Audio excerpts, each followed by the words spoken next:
Count me in. Oh, coming at you live from DNHQ in beautiful South Pasadena, California. That's right. We're back at 110studio.la. This is the Blue Heaven Podcast. We got sound effects back. Me and Doug are drinking some Estrella Jalisco because we're feeling frosty. Actually, this beer is very good. But what is going on, Dodgers Nation? I grabbed my beer and I didn't drink it because I want to talk to you. I am Real FRG. You can find me on Twitter and Instagram. That gentleman right there is a legendary Douglas McCain, DMac_LA on Twitter and Instagram. He runs all of Los Angeles. I promise you this. Doug, how the hell are you doing? We spent like 8 years together in Arizona, and then we were apart for like 5 or 6 days, and it was painful. And it was also happy times. Now, we were in Arizona for 8 years, one night, right? That's how it felt. Yeah. I'm feeling better than great, as one of the players said in the clubhouse. We got a lot to talk about, lots to dive into. But yeah, I mean, that was a big trip, man. There was a lot of Arizona sun. It was kind of cold. Like Mookie was saying, someone turned the heat on. It was a little chilly at times, a little rainy at times. And that one day was one of the rainier days, in Arizona. But yeah, I mean, lots of very interesting storylines. We're only 24 days until opening day. Ooh, 24 days. Man, it's beautiful. Wild. It's beautiful. You know what I love about baseball? Is when the big meaty boys play it. That's the best part about baseball. Hey, come down.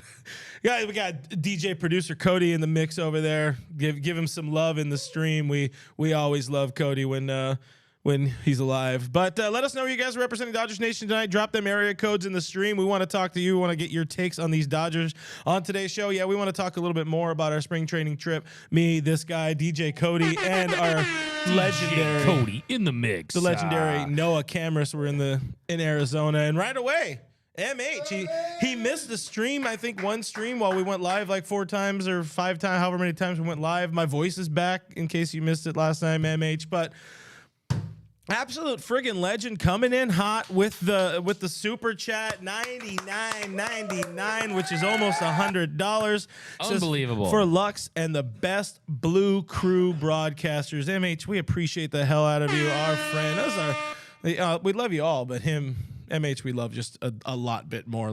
He gives us so much money. Like what Phil Knight is to Oregon, MH is to our show. I mean, this guy just gives us a bag every single time. Really, really appreciate it. We got voice sounds a lot better. Paul White. Yeah. Your fans. Yeah. A lot of Ricolas. Ricola. Yeah, that's some good harmonies right there. Really. We got to watch it from Big Bear, the 909 snowed in Send Beer. That's from Isaac Sandoval. Doug has his comments back. I got my comments back. I know it's special day. It's good times. Why do we ever leave? I mean, no, but we got Crypto Bill coming in with some takes already. Dodgers don't need to do anything for shortstop. Save that money for Ohtani, and let's see what Rojas and Taylor can do at shortstop. We got Diane Schroeder, the fairy godmother of Dodgers Nation, checking in from Indian Wells.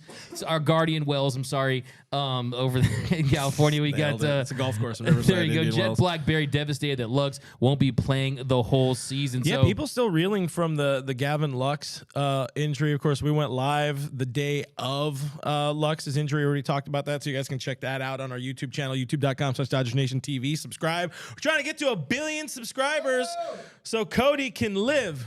That's kind of the goal. That's kind of the goal. But yeah, we talked about a bunch of good stuff there. I'm sure we'll talk a little bit around it here. I'm going to get into what's on today's show, and then we'll get back into the comments. Yes, we got to dive a little bit. I don't remember. I didn't do this yet. I did not do this. So we're going to talk a little bit more about our spring training trip, things we like, things we would do different, all the frenemies we made along the way.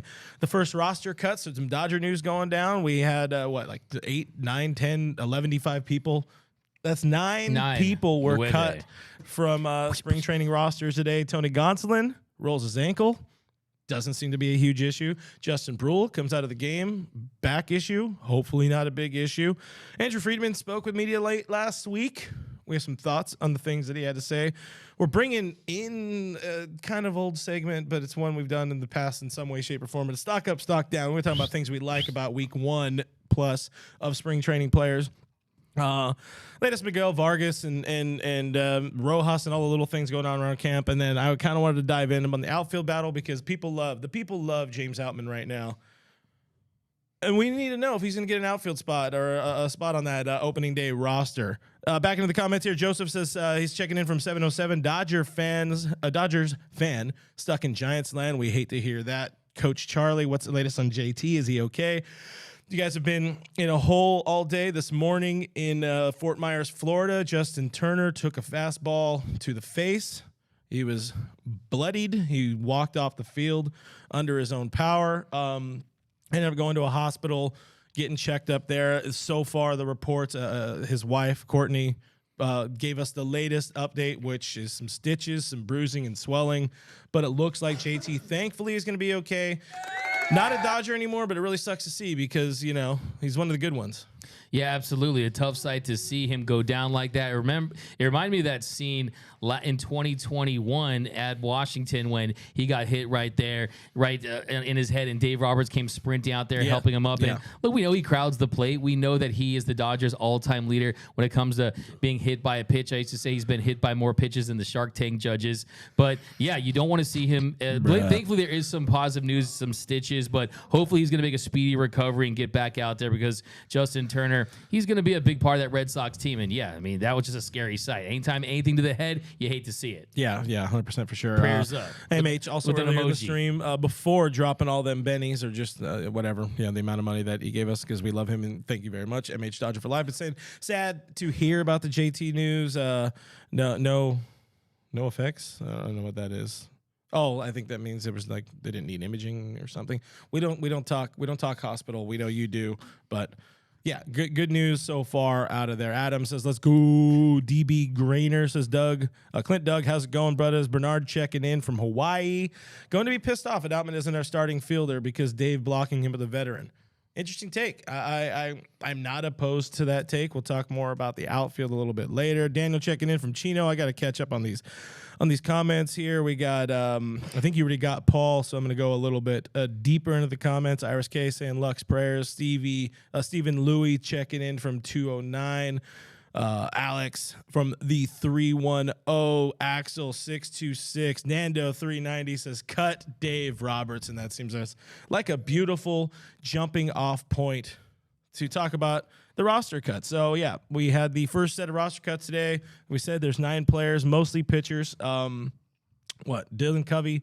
I'm going to let you go over. Okay, sure. You got words. I spoke for a while. Dylan Covey, Robbie Erlin, Brian Hudson, James Jones, Landon Knack, Nick Nastrini, Nick Robertson, Jordan Yamamoto, Noah's favorite, and then one position player in Yusniel Diaz. So a couple things to consider. Yeah, trade bait, right? Of course, he was famously a part of the Manny Machado deal back in 2018. And a couple things to note. One, none were on the 40-man roster. Two, minor league camp starts tomorrow. So really a lot of these guys you see here are guys that were intended to be either depth pieces or guys that really kind of on the fringe that weren't really guys that you thought had a chance to make the big league roster. I mean, Yusniel Diaz, he, like we just said, was the headliner of the Machado deal back in 2018. He played 2 games at DH, had an RBI single, and he had a home run in a B game. So some people were feeling better than Fernando Tatis Jr. so far. There you go. Shout out Padres. Yusniel Diaz greater than signed Fernando Tatis Jr. And then, of course, Nick Nastrini. He never even pitched in a game. No. He was the Dodgers' 4th-round pick out of UCLA back a couple years ago. So, yeah, nothing too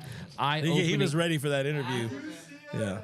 Had to mention UCLA. Nick Nastrini. But, yeah. How many sacks did he have in high school football? 98 sacks. I know, but nothing really consequential out of this news. Now the Dodgers have 59 players in camp. And that's about to change. WBC kicks off tomorrow. A lot of the players are pretty much gone after today. Most of the bulk of the Dodgers players were Pool B or Pool C players, and they all play out of Arizona. So you're down. I mean, we were just in that locker room last week. It was pretty cramped space. It is going to be extremely empty for the next couple of weeks with so many dudes gone. And now, again, the roster cuts. Not that most of these guys were in the locker room. I mean, Yamamoto had a spot in the big league clubhouse, but Landon Knack was in there. But, yeah, you're losing 8 dudes from the 40-man roster going and playing in WBC. It's going to be a different look team for sure. And some opportunities like Dave's talked about. Your good friend, Diego Cartaya, is going to get some opportunities. Excited about that. You're just going to see more options or more opportunities for some of the rookie pitchers. And we got some from DJ producer Cody. Cody. We actually got 2 super chats. We have Angel Villalobos, $4.99. I guess Ohtani is target number 1 to replace Kershaw at the end of the season if he doesn't come back. And then MH, Dodger for life, obviously a legend, Hall of Famer to Dodgers Nation, $4.99 to all the haters broadcasting, stating Dodgers cheat by them a World Series cheap ring. I guess we got to buy them a cheap World Series ring. I didn't I understand. mean, we have that crappy Astros one somewhere. We know a guy that can give us those. Our friend. Appreciate the super chats as always. Appreciate you guys joining the chat. A lot of love in here I'm seeing for Justin Turner. Talked a lot about JT over the offseason. There are some prayer emojis for JT. Yeah, Get well soon, my man. Yeah, Joseph says get well, JT.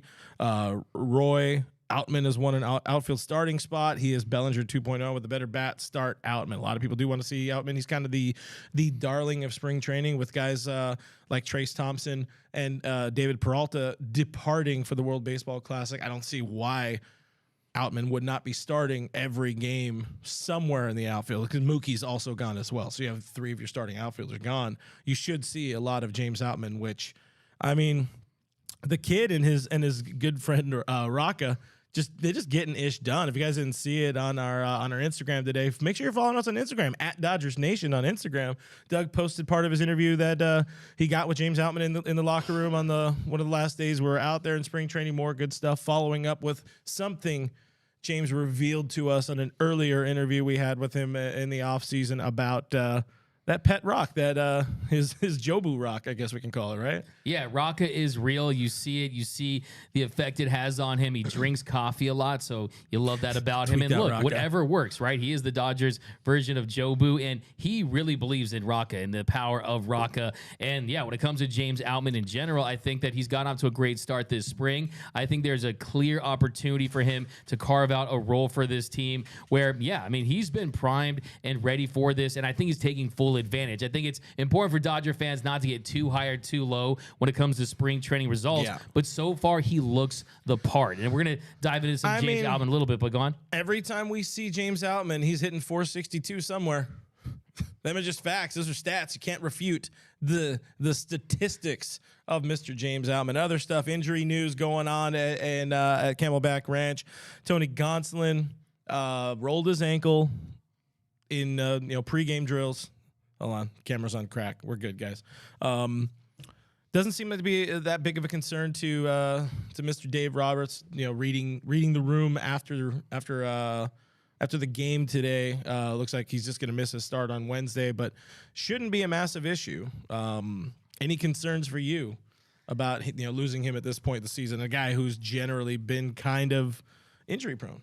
Yeah, I think the fact that it has nothing to do with his arm, that's the most encouraging thing. The fact that the Catman is going to make a start, the Catman is going to be scratched from his next start. You hate to see that when you consider the year that he is hoping to have. But I think the important thing to consider when it comes to talking about Tony Gonsolin is, yes, he did make the All-Star team last season. Yes, he did have a breakout year, had a 2.14 ERA, but they're not expecting him to be that frontline starter. Yes, they want him to pitch at his very best, but it's not like they have these expectations for him to carry this rotation. I think if he's a solid number 3, 4, 5 starter, that's exactly what they need. The biggest thing they need from him is for him to be healthy. And as he said a few days ago, his goal for this year is just to go wall to wall from start to finish this year. Because the reality is he's never pitched a complete season in his entire career. Yeah. And we look at that new extension he signed with those $3 million in escalators. If he makes 28 starts, I mean, you talk and wins the Cy Young, he could make another $3 to $4 million. So he has all the incentive to go out there and perform this year. So yeah, kind of my big takeaway is you saw his first action. He went 2 1/3 innings, gave up 3 hits, had 2 walks, but kind of worked his way around it. Traffic on the bases, but he did what he's supposed to do. He pitched around it. He looked mostly good doing it against Angels club that's supposed to be good. They say they're going to be good. They say that a lot of times, though. Learn more from our friend Noah Cameras at halotoday.com. Big time Angels insider. Anyway, the other one today, Justin Brule comes off the mound. Or I don't know. I didn't see it. I don't know exactly what it was. I just know they said it's a back thing. Back spasms. Bruh, I feel that. Let me tell you. Back's barking at me. Another one, don't be concerned about Justin Brule. Also, reality, he's not going to be somebody who's majorly in play for opening day or, barring injuries or to get significant play time this year. I mean, if he pitches in 26 games, I'm surprised, honestly, nobody's called me out on my arbitrary numbers. I just throw out, random digits. I usually do okay. Hey, 40% of stats are made up. You know what I'm saying? Yes, sir. I believe in that. Fully believe in that. But anyways, that's what's going on in Dodger camp so far today. Other stuff, what are your big takeaways from our time out there in spring training to give these fine folks an insight into the world of Doug McCain and all the things that we endured? I think my first big takeaway is about a topic we're going to discuss in a little bit. It is the center field battle and how much these guys really support each other. Yes, it is a competition because they're competing for time and reps at that position. But I talked to James Outman. He spoke glowingly about Jason Hayward, how Hayward always has the answer to all of his questions. And I think that Hayward has embraced this role for this team. I don't think Hayward's sitting there saying, oh, I have to be the starting center fielder for the Dodgers. He just wants a role on this team. And kind of one of my big takeaways as far as him as a player is that swing looks a lot better. I mean, that swing is a much shorter stroke. It allows him to have a better chance against high velocity pitching. He looks focused. I think too, my other big takeaway is just generally, there's just a great vibe around this team as far as just the buy-in from the leaders to kind of the veterans that they've infused with the JD Martinez's, the David Peraltas, the Miguel Rojas's. This team definitely feels like a mature team that knows how to balance having fun and putting in the work. So, Dave Roberts, when you have some of the younger guys, I think he has to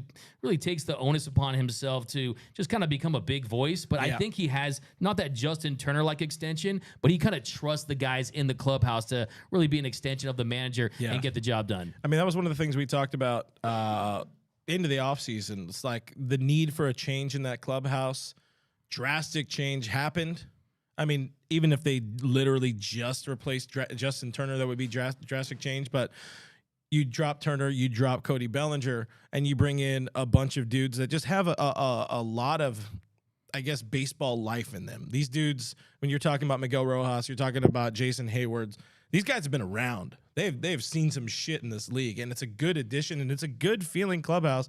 Granted, we were there very early in spring training, but it's a good feeling clubhouse, and they're not doing too bad so far this spring, 6-2, and stats don't matter or whatever, but good feeling club, and props to Andrew Friedman putting together a hell of a roster with what he had. Segue, Andrew Friedman. No, absolutely. And Andrew Friedman, he spoke to reporters at Camelback Ranch. That was a great job. And to me, my big takeaway here was his comments. We'll definitely spend a lot more time talking about the various profiles that can fit. Spring training typically isn't the best time for those types of moves, but we'll have conversations and see what is possible and what is not. So, now, that was, of course, he was asked about replacing Gavin Lux. I mean, we haven't talked about Lux there. That is a big loss for this team. So far, really liking what I'm seeing out of Miggy Rowe with the bat, but he is just a sexy defender. It is smooth like butter, and I can't believe it's not Miggy. I'm really trying my best to throw some Doug shit in here. I love it, man. I'm here for it.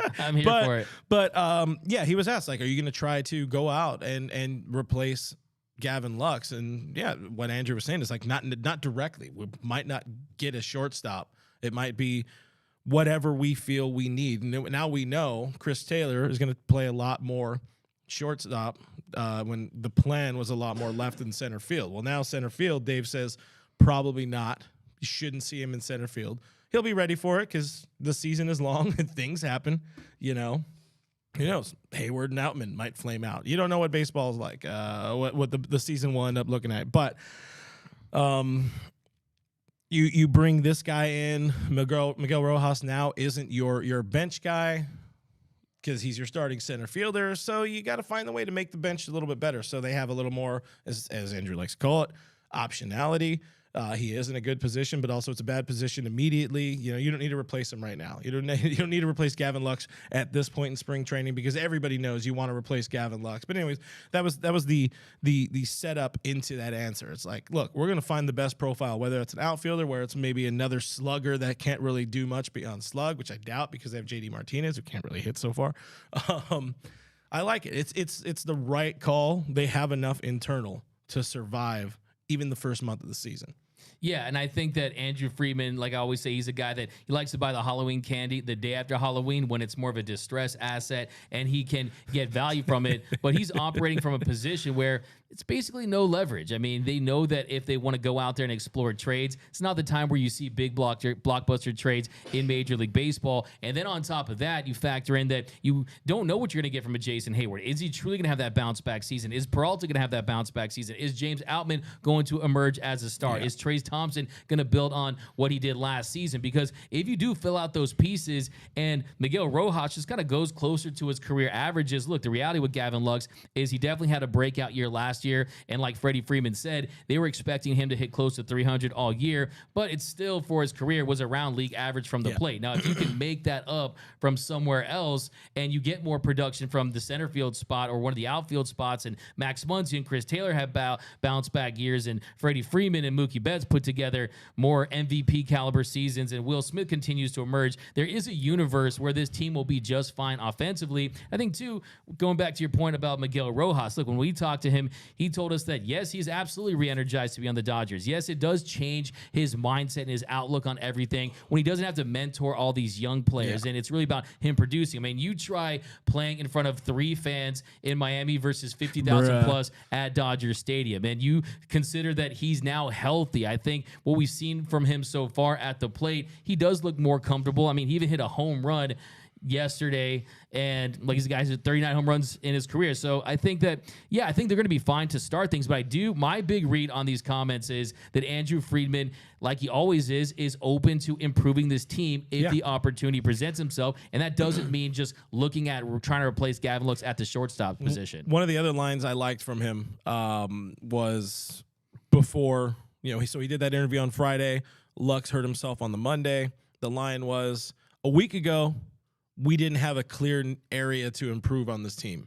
A week later, now there's somewhere we could improve on this team. So that just, that's just him cracking the knuckles and being ready to, put some work in. Yeah, if the Dodgers are going to do something, it's going to be thorough. It's going to be research. There's not going to be some knee-jerk reaction, some drastic trade. But I will say, like I was telling you before the show, that Andrew Friedman, I've heard him mention this on multiple shows at this point, in multiple interviews, that since the expanded postseason, the market has changed drastically within the year. I mean, would he be able to pull off a Max Scherzer, Trey Turner trade last season? I don't think so. I mean, yes, they gave their top 2 prospects, but we look at what teams are paying for Luis Castillo, giving 3 of their top 5 prospects, and how the market has just exploded. Teams out there, they know that they could take advantage of the Dodgers in this situation. But I also think, too, you don't want to push your chips in the center of the table and cash in those chips when you possibly could go after Shohei Ohtani during the season. Because just imagine if there is a Brian Reynolds or an Adames or a Corbin Burns, who I would love to see in Dodger blue.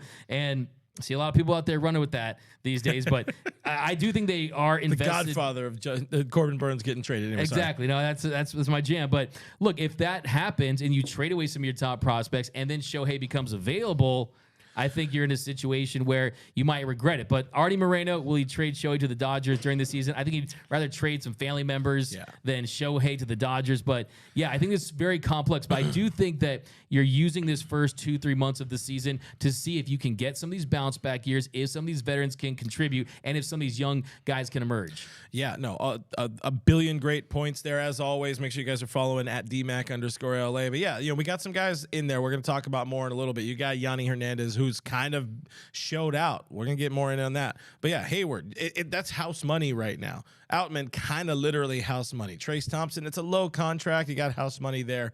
But we got DJ producer Cody. House money Hayward. Dropping some good stuff.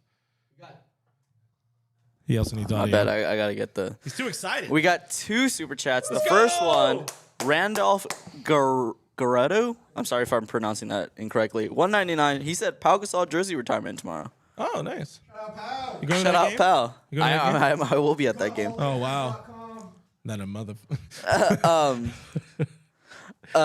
Mr. Rasta Jr., 23, also a Dodgers Nation Hall of Famer, $150. Holy shit, what's wrong with you people? He said, too bad I didn't get a chance to meet you guys at Camelback Ranch. Hopefully next time. Can't wait for opening day.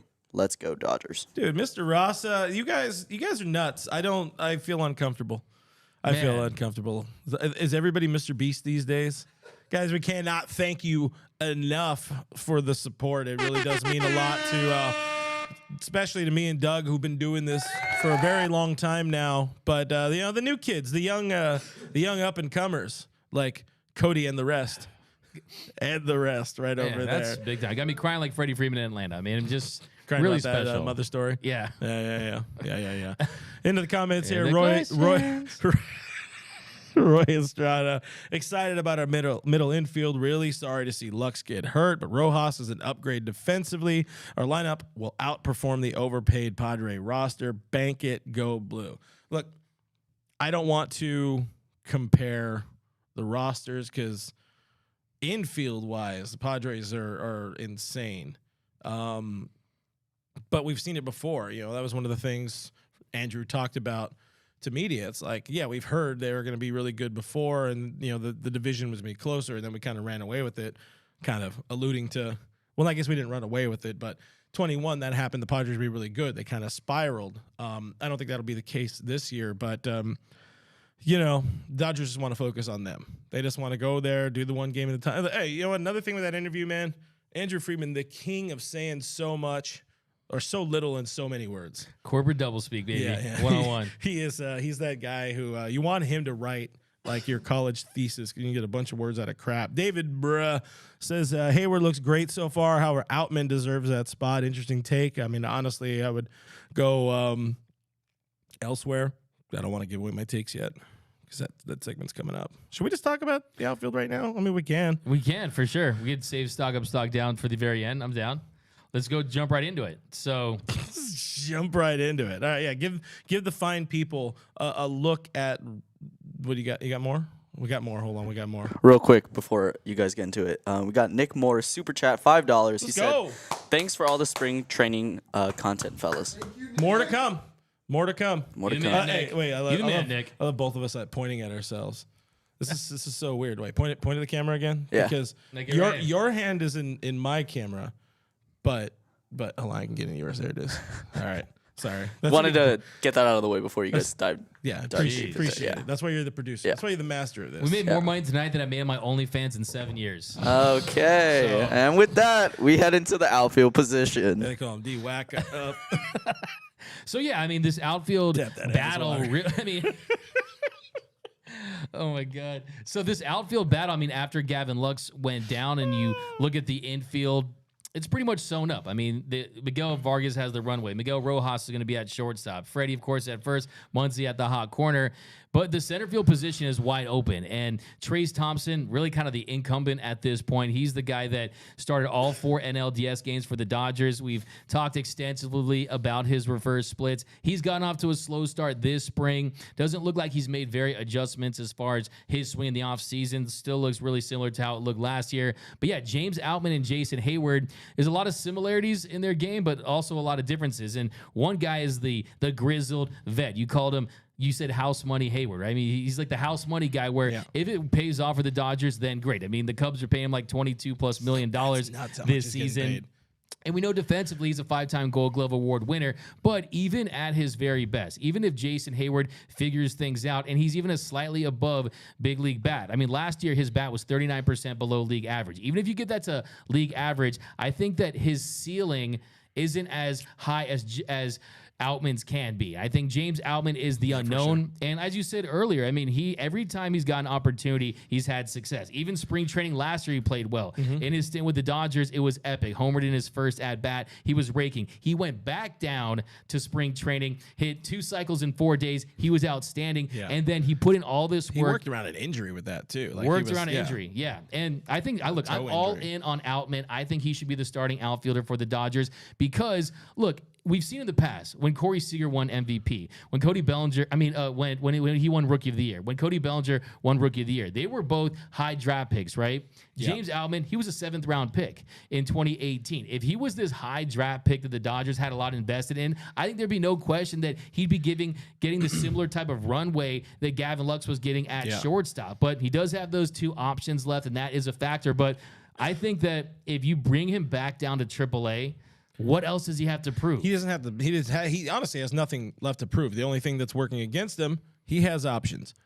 And this team loves stockpiling as many veterans as possible, as many players as possible. And that's the only way they're going to be able to keep Jason Hayward around. They're going to be able to keep Trace Thompson on the roster. They're going to be able to keep David Peralta happy with his playing time and Mookie Betts playing some right, playing some second, whatever the hell Dave is going to decide to do as the season goes along. The baseball's just working against James Outman. At the same time, I also kind of agree. I will say I do feel he has earned the starting center field spot. On the other hand, I also understand and kind of agree with the idea that you have those options. No reason to keep him up kind of on the bench because they're not going to have him be the starting outfielder or starting center fielder, barring injury. Let him go out and get more at bats. Let him get his 4 at bats a game so he can hit a few more, grand slams at AAA. Feel better. Get the confidence and the mojo going when you get called back up, and hopefully you make it stay. We've seen this team. You're talking about the lower draft pick. I mean, I forgot what Matt Kemp was, but he had to kind of play his way onto that roster in 06 by having a good 05 with the Jacksonville Five Suns over there. Nice pull. He absolutely has the opportunity to play. I think the more we've heard Dave talk about him, the more he's bullish on the kid. Yeah. And again, this is going to be a great opportunity for James Outman with Mookie gone, with Trace Thompson gone. To me, Trace Thompson is the most odd man out right now because he's not looking better. Like you said, the swing looks the same. And as Noah was yelling around earlier this afternoon, he's got to hit lefties to have a reason to be on this roster, hands down. So I don't know how much longer we're going to see Trace Thompson. I already said earlier this offseason, like if he makes it through April, that'd be a surprise. But James Outman needs to get in there. I think at this point, too, something else that I would keep my eye on is that, look, when Jason Hayward, he's basically accomplished so many things in this game, right? Who would it benefit more at the start of the season? To make Jason Hayward the starting center fielder or to have James Outman, who has raked all through spring training, who has all this momentum, only to kind of stunt his growth to send him right back down? Look, there is no – look, I mean, there's no replacement for, you can't coach experience, right? He needs experience. He needs opportunities against lefties, against breaking balls at the big league level. And the reality is he's never going to take the next step in his development until he gets 50 to 100 at bats, until he's getting consistent playing time. Because look, maybe he does emerge and vie for the rookie of the year. I mean, there is a world where he continues the success. I mean, if you look at his athleticism, if you look at the way the game Played a lot of football, 98 tackles for Sarah High School, number 34. And yeah, I just think that James Outman is proved everything. And he, like I said, look, Tom Brady from his same high school, he was a 6th round pick. James Outman, a 7th round pick. He has that chip on his shoulder to go out there and prove that he can go out there and get the job done. And I think, too, that if you keep him at the big league level, and we know Jason Hayward, who in my opinion is a lock to make this opening day roster, he can learn from him. He can learn how to be a big leaguer and really take advantage of that mentorship, just like Vargas is with Rojas from shortstop to second base. So I think that I just like him as my opening day center fielder as of right now. Yeah, shrewd moves with them veteran additions. What do you got, Cody? Did we just get did you just compare James Outman to the greatest football player of all time? Are you saying that James Outman is the Tom Brady of baseball? I am. No, Whoa! no. I'm saying that he has a chip on his shoulder because they went to the same high school, Sarah High School. He was drafted in the 7th round. Brady, I think with the number, was it 88th pick of the 6th round off the top of my head, something like that. I just think that he's a guy that, look, he's closer to, he's going to turn 26 in May. He'll be closer to 30 than he is to 20. He's not your traditional prospect that we've seen, the Seagers, the Bellies, the Luxes, the Will he's Smith, closer the to like a Buehlers. Michael Kadire type of dude. He is the guy who, Casey Blake, guys who cut their teeth, as they say, at the minor league level. And they just need that opportunity. And he's a dude who needs an opportunity, but the season is a very long time. And yeah, confidence-wise, you cannot deny the fact that being not only on the opening day roster, but maybe even the opening day center fielder, that would be a massive confidence boost. But also it could work to his detriment in some ways. If he's, Gavin Lux probably would struggle if he was in the same situation. It's a different mental stability type of thing. And younger Lux admittedly struggled with some things. Outman's older, wiser. I think he can handle being sent back down. But it's a bad look on the team in some ways. I don't know. I'm just talking in circles here. No, I mean, the reality is I know this team is not going to have him on the opening day roster again, barring injury. I'm Yeah. gonna throw in that Dave Roberts qualifier. Yeah, you got to have the qualifier in there. It's Guarantee important. he will not be on, provided everybody stays But healthy. yeah, I mean, just like Tom Brady's balls were deflated, it'd be very deflating for James Albin to be sent down after everything he's accomplished. And look, let's see. Can we see if this guy can consistently play? I think he has a chance to. But look, the Dodgers, it's a good problem to have. The fact that Outman and Jason Hayward have gotten off to good starts. And hopefully Trace Thompson can find a way to kind of get that swing back on track. But yeah, I'm very high on James Albin, as you can see. And I think that, yeah, I don't want to see James It's only out, because you talked man. to his dad. His dad's really cool. Really nice guy. That Friend of family the from show. Backstage Dodgers, right? Those famous people. But I'm telling you, man, I'm a believer in Rocket too. I think Rocket has powers. Rocka, Flocka, Rock. Hey, people want to see a James Allen Rocket giveaway, a Rocket bobblehead night. Hell yes. Think of the giveaway power this team is throwing away. They don't have him on opening day roster. James Come Allen on can now. be the rock for this Dodgers outfield. I'm just saying. I am just saying. But yeah, I mean, yeah, kind of getting back to your thoughts on Trace Thompson. We spoke to him as well. And I told Trace, I was like, hey, what does it mean for Dave Roberts to really have your back, and saying that those reverse splits were really an outlier? And he kind of jumped the gun and said, look, I can hit. I know I can hit righties He's answered and those lefties. questions a lot already, yeah. Yeah, he's answered those questions a lot. But you can tell, though. I mean, you can tell just it's in the back of his mind as far as early on. And kind of my question to you, asking about this outfield picture, is do you think the hot starts of Outman and Hayward could maybe make Trace just press a little bit? Oh yeah, 100%. I mean, this is a guy who's been through so much in his career, fought, battled, scratched, clawed, somehow found his way back on a team that had him before, got rid of him because of the injury and the ineffectiveness, came back. Andrew Friedman admitted, late last season, we did not expect him. We figured he was going to be like a 3-week guy and then we'd send him out, but he kind of played his way into it. But yeah, the magic of that season was last season. You see these guys who are gunning for your job. Chris Taylor is a lock. David Peralta at $6 million, $6.5 million is a lock. You kind of feel like Mookie Betts is a lock in the outfield. Where do you play? And now, another one of the things at Noah Cameras pointed out, they don't need another right-handed bat. Unless he can absolutely destroy left-handed pitching, they don't need another right-handed bat. They have a righty starter. Whoever's starting at shortstop is now a right-handed batter.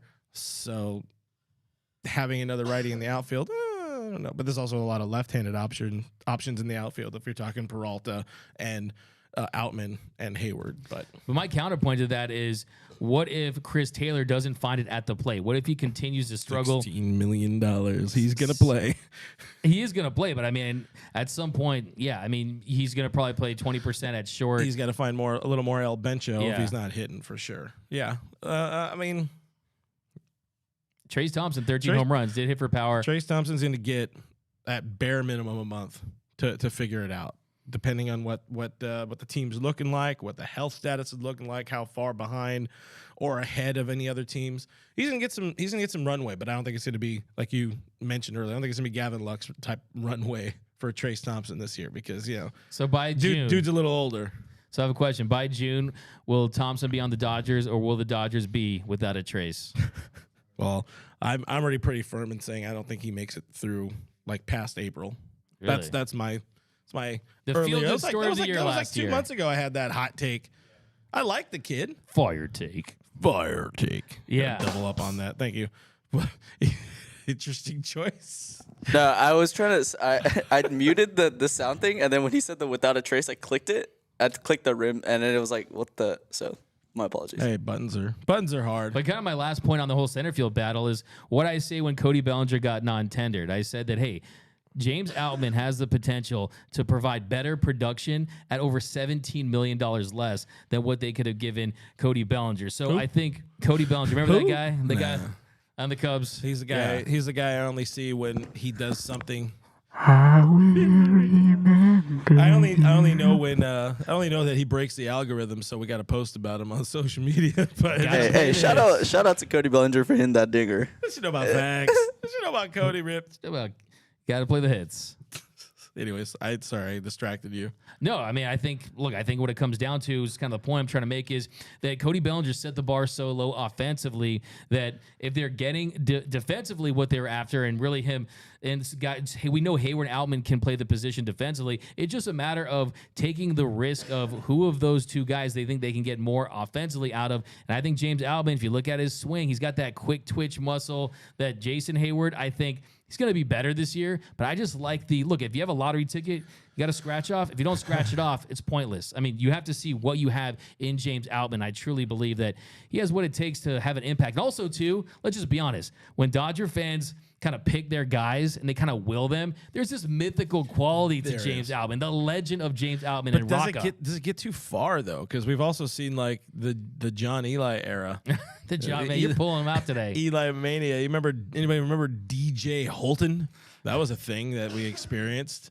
Wow. Knuckleballer, I think. Those were good times. But Justin Sellers, anyone? I mean, half the fan base thinks Kike Hernandez is a future Hall of Famer. So. Luis Cruz, anyone? Yeah. I mean, Oscar Robles, anybody?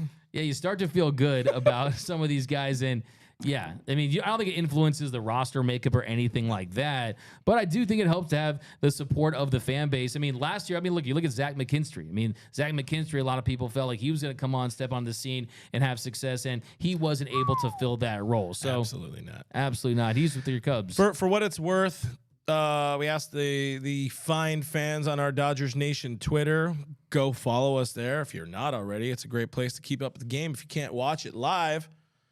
96% of people believe and want to see James Outman. Believe he should be and want to see James Outman in the starting, not in the starting outfield at least, but at least on the opening day roster.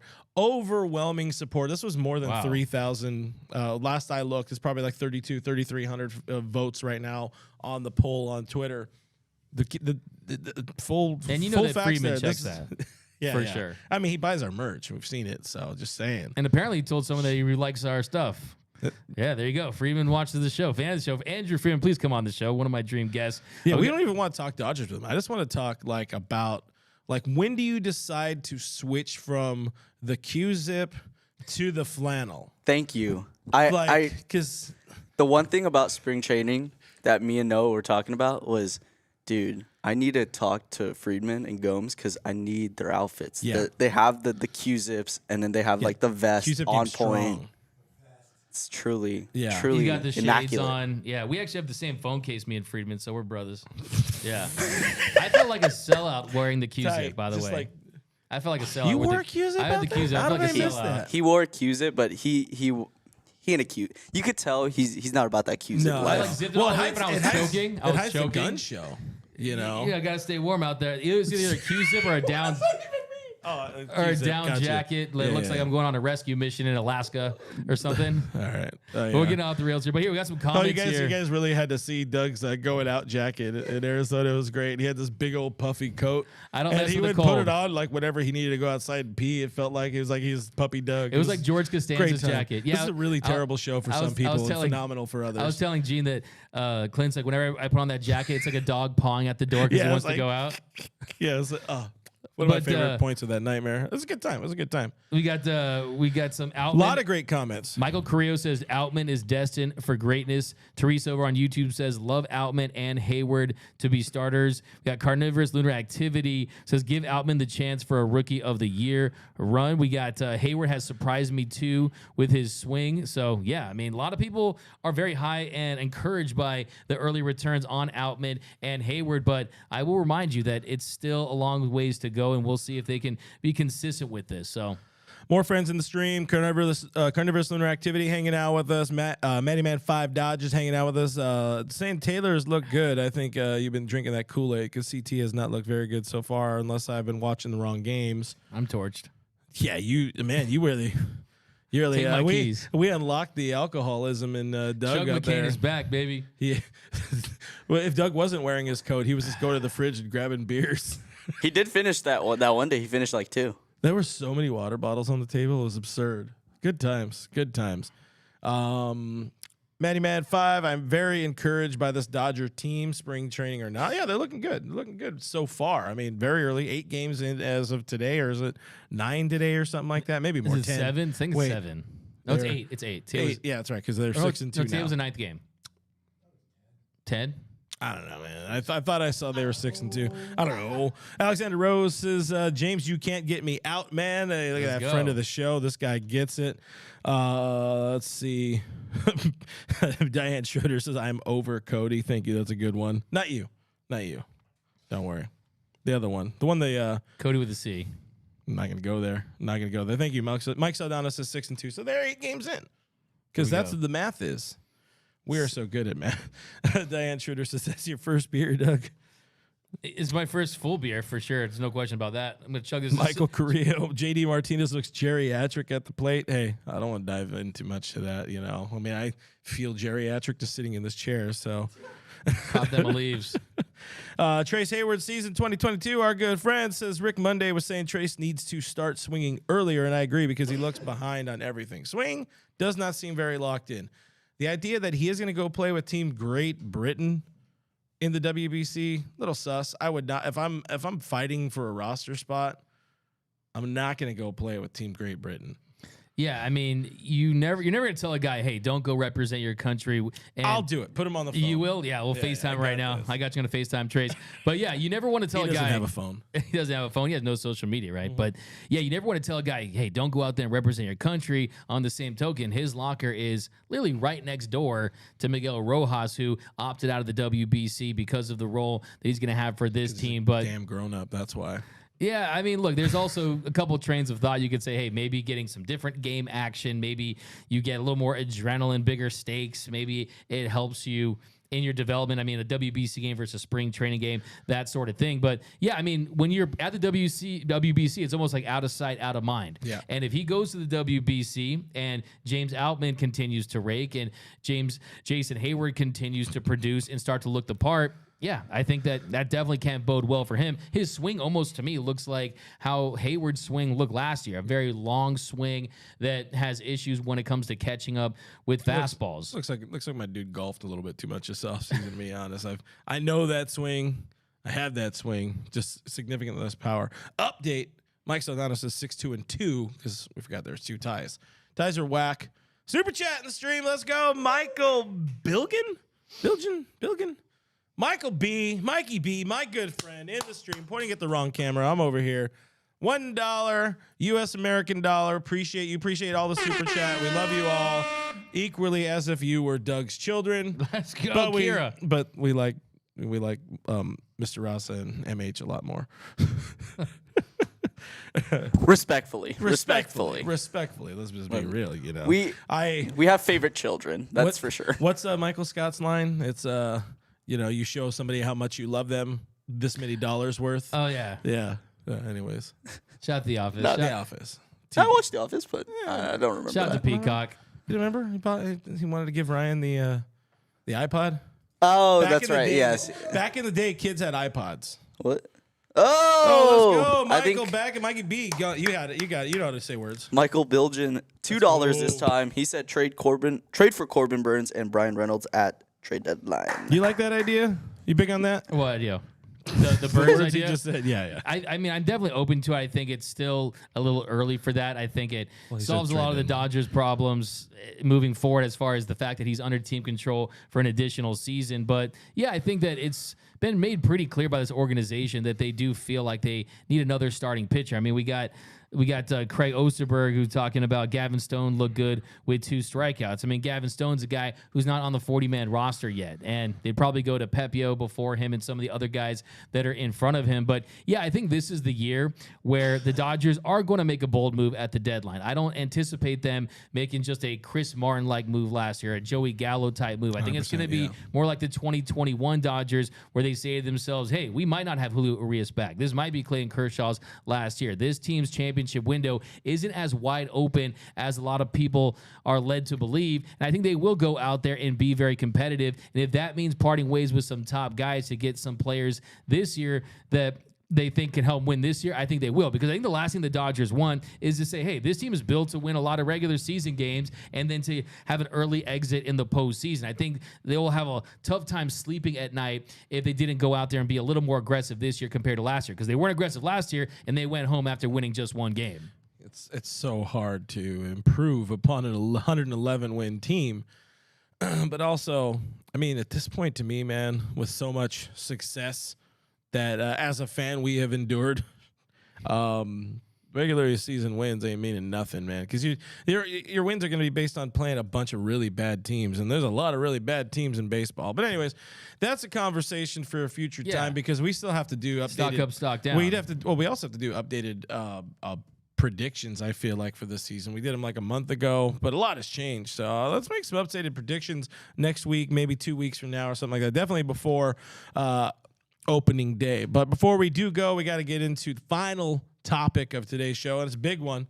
Stock up, stock down. It's not 3 up, 3 down. It's 5 up, five up, 4 down. That's what we're calling it. 5 up, 4 down. So yeah, in this segment, Mathemagenics. Got to take in a look at some of the early returns, some of the performances from some of these guys, and we're gonna look at their numbers and see if it's something, nothing, or everything. We're gonna start with our first guy, and that is a stock up, and we're talking about Miggy Rojas. Getting Miggy with it. He's 6 for 13 so far. He hit his first home run of the spring today, and look, this is a guy who's had 39 home runs in 9 years. Is his early start? You said you liked his defense. I mean, his defense is smooth, unbelievable. What are your takes on Rojas? Is it something, nothing, or everything that his start so far this year? I mean, one of the first things you asked him when you talked to him at FanFest was, does it reinvigorate you to play with a team like this, to get out of that situation? You didn't say it in these words, but get out of that situation and play with a team that really has championship aspirations, as Noah might know how to say it.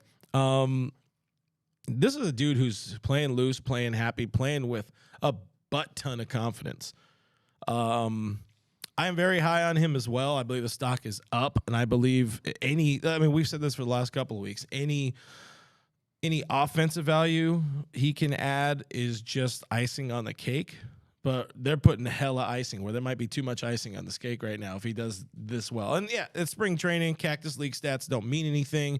Guys go in there just working on a fastball, for 40 pitches early in spring. But he's connecting on him. He's looking better. He's looking good. And the fact that, he turned down representing his country potentially for the last time in his career to stay with this club because what he understands this job means. I don't even remember what the question was, but man, I'm all in on Miguel Rojas. Is good up. Yeah, and you consider that the kids are gonna love watching him at short. By the way. Yeah, when you remember the fact, too, that just a few weeks ago, he was supposed to be an upgrade to Hanser Alberto, right? He was supposed to be a better utility man. Now he's living every baseball player's dream. He's a starting shortstop for the Los Angeles Dodgers, right? Shout out to G-Lux, get well soon, my man. And I think that Luxy, when you consider that he's on a World Series contender and he has this prominent role and he's healthy again, you can feel really good about Miguel Rojas and his hot start. Or really, I would say more like competent start. It's not like he's out there raking. And I think that fans out there shouldn't look for him to put up insane Trey Turner-like numbers. He's almost like, it's like Dasani water, right? I mean, it's like you don't ask for Dasani water, but it'll do the job. It'll keep you hydrated, right? It'll keep your throat wet, huh? Yeah, it's not like you're getting like Fiji water or anything like that. It's solid. He's going to get the job done. I think Dodger fans will fall in love with his defense, especially when you consider that you're going to need a more athletic defender. And like we talked about a few weeks ago, I think the benefit too is his tutelage of a Miguel Vargas. But moving to our first stock, one other note from Noah: 0 strikeouts so far for Miggy Rowe. That's big, and he's bat to ball. Yeah, Dave bullish on the bat to ball. Bat to ball, and so he's never been a guy that's really had an issue striking out too much, but and no shift. And he's a guy who likes going opposite field, going up middle. Go up the middle. That's gonna be that's a great point. Be huge. Anyways, it's a great point. And look, if he stays healthy, I mean that wrist injury really sapped any hard contact that he had last year, and that's really the big key for him is that he does stay healthy because he was the contingency plan. He was the Band-Aid in the event that Lux got injured, and it happened before even the regular season. Yeah. So we'll see. Elderly. He's just turned 34, so it's a little long in the tooth for a guy at that position, but he can absolutely play it at an elite level, really. But going to our first stock down, you talked about him a few minutes ago, and it's JD Martinez. So far, he started this spring 2 for 18. No extra base hits. Did have a hit today. Throughout his career, he's had some slow starts. Back in 2019, he hit 200 in spring. He ended up having an all-star season, hit 36 home runs. Is JD Martinez slow start something, nothing, or everything, Clint? I would lean more towards nothing right now because this is a veteran. This is a dude who's been there, done that for a very, very long time. He's getting his West Coast legs under him right now. I'm fine. Talk to me. Ask me again in 2 weeks. Yeah, he's a veteran. I mean, it's spring training. You don't even know if he's going up there and just working on something. Yeah. And he's the guy. If there's one guy out there that's going to use spring training as his training ground, as a blank canvas to go out there and try to work some things out, it is JD Martinez. But do you think he's going to have a better year than Justin Turner? Well, I mean, if Justin's face is okay. Forgot about that. Yeah, rip JT. I don't know. It's really tough to say. I mean, Justin Turner is going to go play in Boston and play 81 games with the Green Monster. That bodes pretty well for the swing profile of Justin Turner. I think JT's going to have a really good year. The power might not be the same as JD, but I don't know, man. It's tough. Honestly, I would believe, given the scenario and the situations, I really do believe JT will have a slightly better year than JD. You do? Yeah. Interesting. I think he's going to provide more muscle in the middle of that order. Last year, tied for fourth with 43 doubles. I think he'll have a little bit of a power surge. He has a lot riding on this year to really reestablish himself as one of the elite hitters in the game. He's reunited with Robert Van Scoyoc, his buddy, as Chris Taylor said, and obviously Mookie Betts. So I think it's nothing at this point, but he hasn't looked very comfortable at the plate. But like we talked about earlier, he's probably working out some He's things. that guy who's very much working on a specific swing profile right now because he wants to be able to drive the ball the opposite way. And if you're able to drive the ball the opposite way, even Chris Taylor's talked about this. If you're in that pocket, in that swing path, that swing zone, to be able to push the ball the opposite way, then you're able to fire and pull some homers, pull some dingers, whatever. So again, nothing to me right now. And I just like how he has his full name on the back of his jersey, JD Technically Martinez. not his full name; it's 2 initials. But I mean, he's got like the first and last, what he's known as. Okay, so next for who's because there's all these other Martini. Yeah, on the good team. point. Good point. Yeah. So next for Stock Up, we've talked a lot about him on just today's dingers. show. James Outman, a 1375 OPS, a home run, and a triple. Is his hot start something, nothing, or everything? I think it's something because he's playing for a job. When you talk to him in the offseason, he seemed like he was in a really good mental spot. Like he knows that his game is going to speak for him. And coming out and starting well, honestly, combined with the Trace Thompson slow start, I think that just does very well for him on the mental side of things. That's all he's got to worry about. He's just got to worry about playing. The job is going to come to him. Whether it's in LA or not, there's going to be an opportunity. But that means a lot. That means something for sure. Yeah, I think there's a new King James in LA, and it's not LeBron James. It's James. No, I'm just kidding. First I compared him to Tom Brady. Now I say he's the new King James. Okay, maybe a little overhyped, but It's the king of LA right here, by the King way. of LA. But no, I do Represents think every single fan. I would say it's everything in the sense that look, if he had started slow and he was striking out at a 40% clip, he was struggling against breaking balls, there might be a universe where he's not even making this team. He almost has to sustain this consistency with him for an entire show. Hey guys, what's up? Darkness of Doug.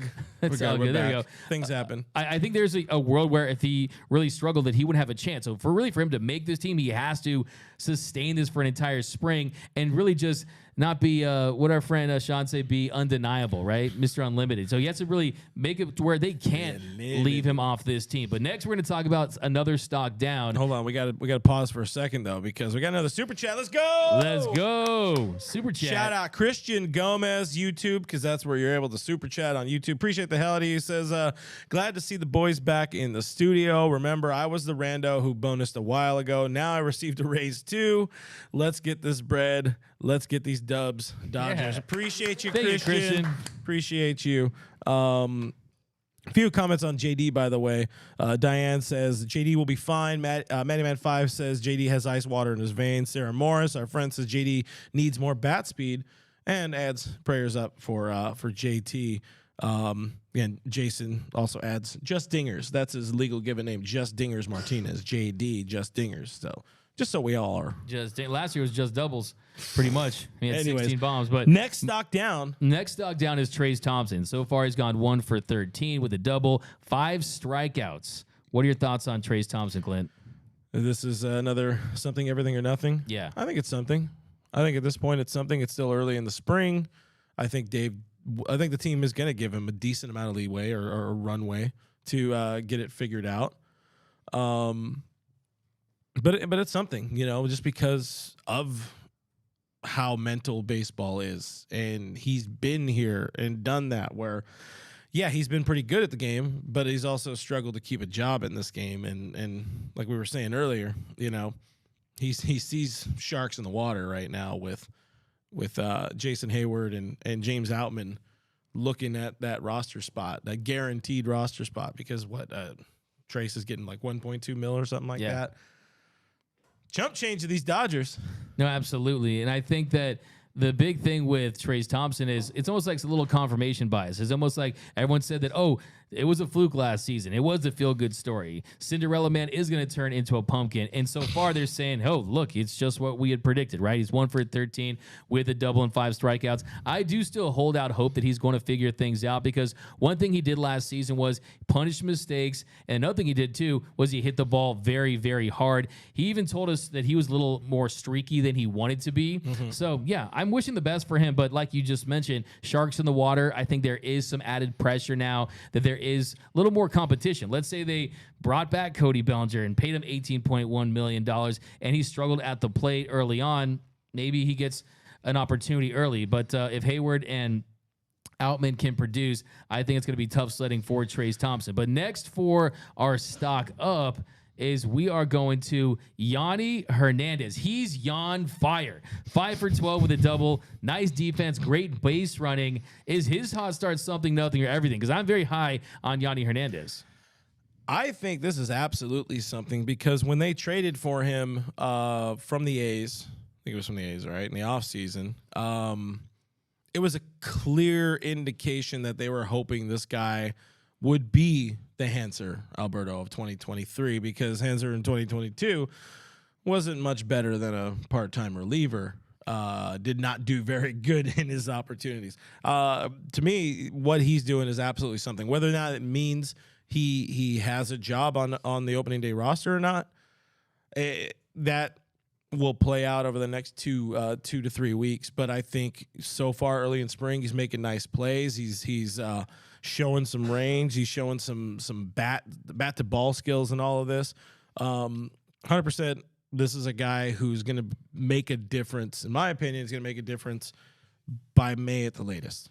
Yeah, I mean, some of these games, spring training, you're a little casual about the way you watch them, but every time I look at the screen, it seems like he's on base. And I think that is going to play up as a potential depth piece. I like how he got those Jordan ones cleated. So, yeah, I'm a big fan of Yanni Hernandez. I think that he's a guy that has an opportunity with this team, especially with the injury to Gavin Lux. Noah's a big fan of Yanni Hernandez. Okay, so next for stock down, Chris Taylor. So far, 3 for 16, 4 strikeouts. Last year, we talked about his strikeout issues, struck out at a 35.2% clip. His bat, 7 points below league average.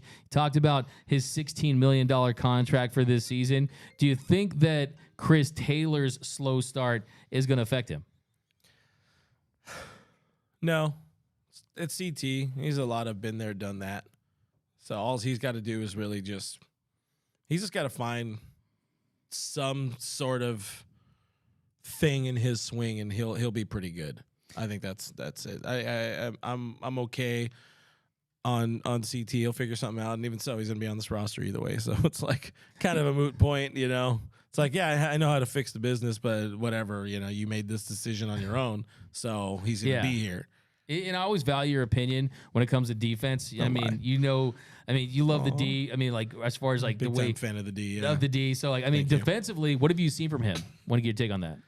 Honestly, I haven't watched enough of him this spring, but we know what he can do when he's locked in a position, serviceable or above. And we've seen him take over as a starting center fielder for this team.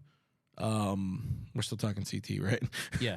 We've seen him take over the starting center fielder of this team. We've seen him make insane plays in center and in and in left field.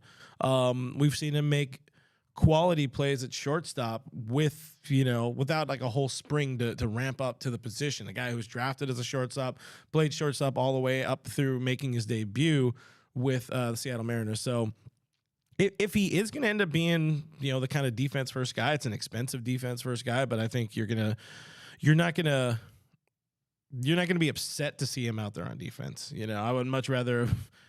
I don't think we would have had that Trey Turner booted ball running out to deep left center field for some reason, or left field, like we saw in the postseason. rough. Anyways, I don't want to bring up the postseason, but I think people will enjoy the defensive profile of Chris Taylor. I think you're going to like watching the defensive profile of Miguel Rojas a whole lot more.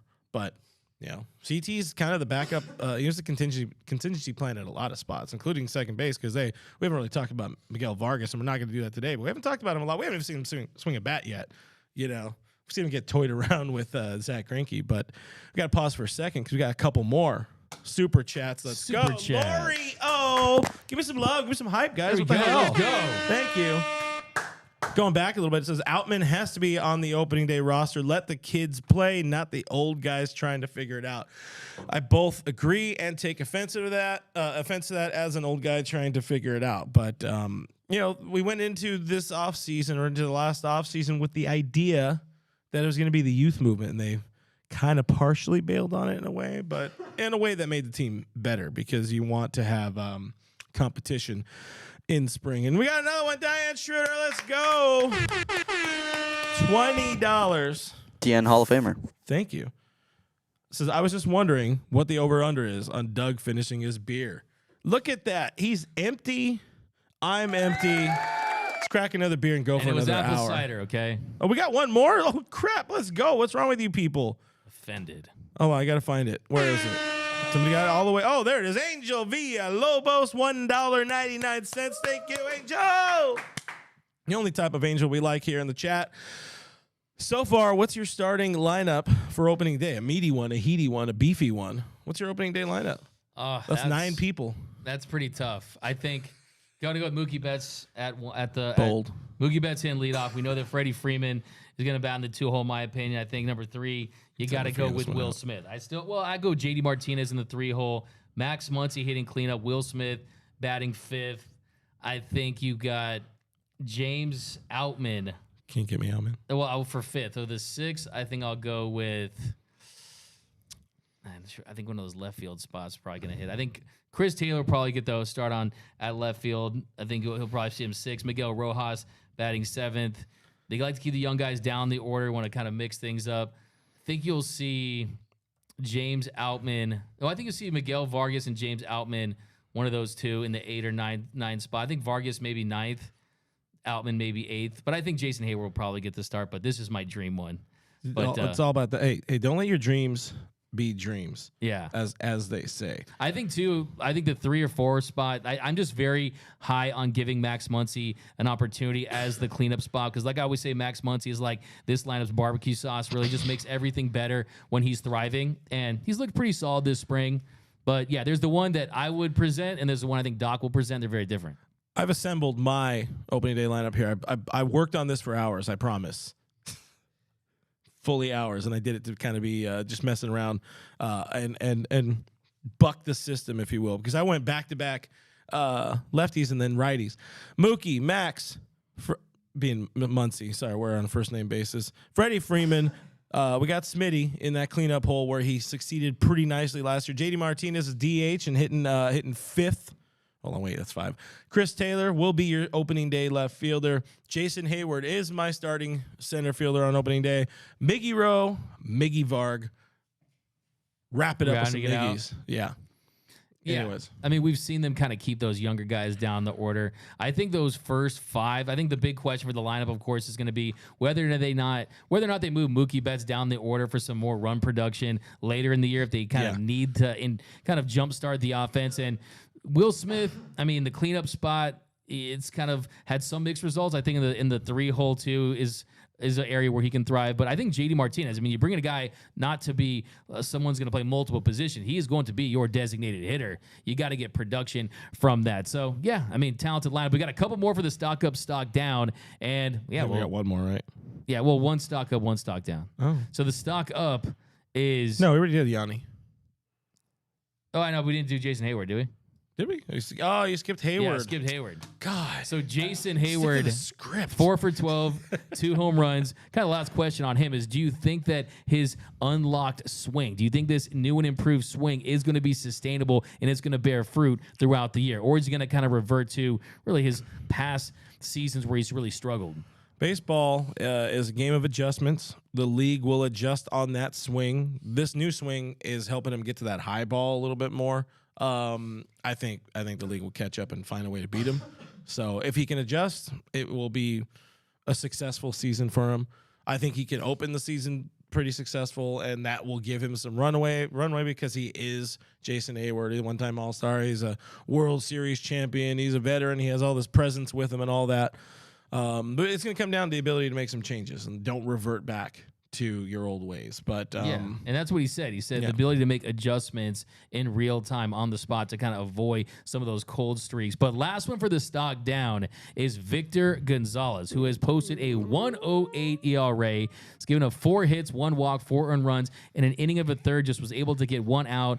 His ERA is higher than Cody Bellinger on 4.20. And yeah, he's clearly hasn't figured things out since his success in 2020. But do you think it's something, nothing, or everything?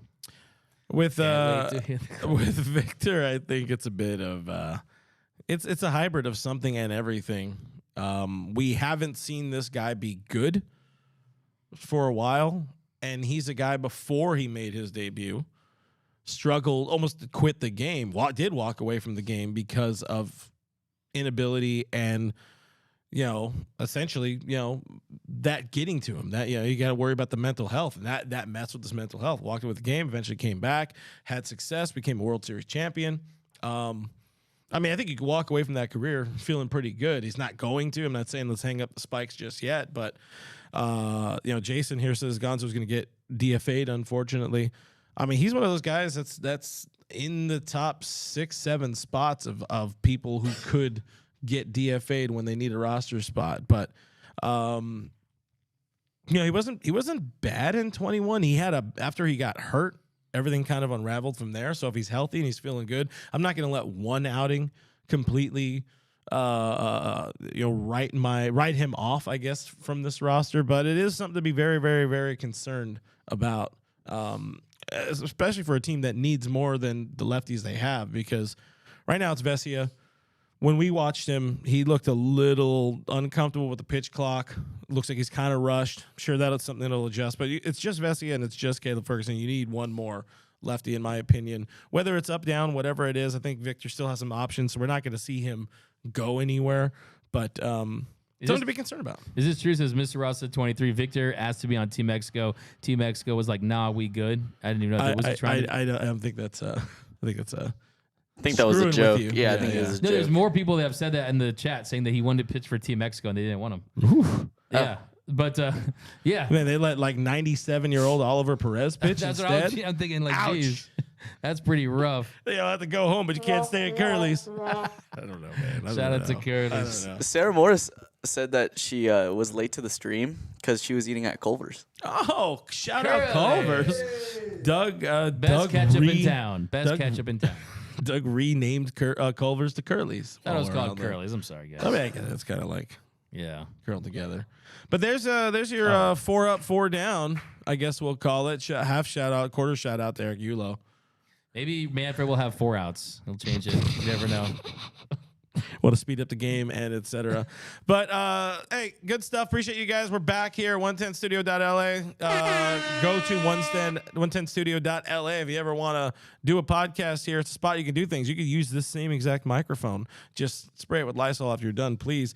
But thank you, as always, for hanging out with us. Thanks for tuning into the stream. Please do find us on the internet at DodgersNation.com. Every time you read an article, Noah gets to live a little bit longer. So that's cool. Cannot thank you enough for all of the super chats. You guys have been great. We're going to spend all of that on McDonald's tonight. And Noah, you down for another fish sandwich? Yes, sir. Let's go. That's what's in. That guy right there is Doug McCain at DMac_LA, the Crown Prince of Los Angeles. I am real FRG on Twitter and Instagram. Follow us at Dodgers Nation on just about every social media platform. We also have an awesome Facebook group, facebook.com. check it out. But it's official Dodgers Nation. I don't think you can do the slash to it. I don't know, but it's official Dodgers Nation. That's the spot to go. Subscribe, youtube.com. He did the button. youtube.com/Dodger Nation TV, all those things. Subscribe, sign up for our newsletter. You guys already support us so much, so we love you either way. But okay, bye.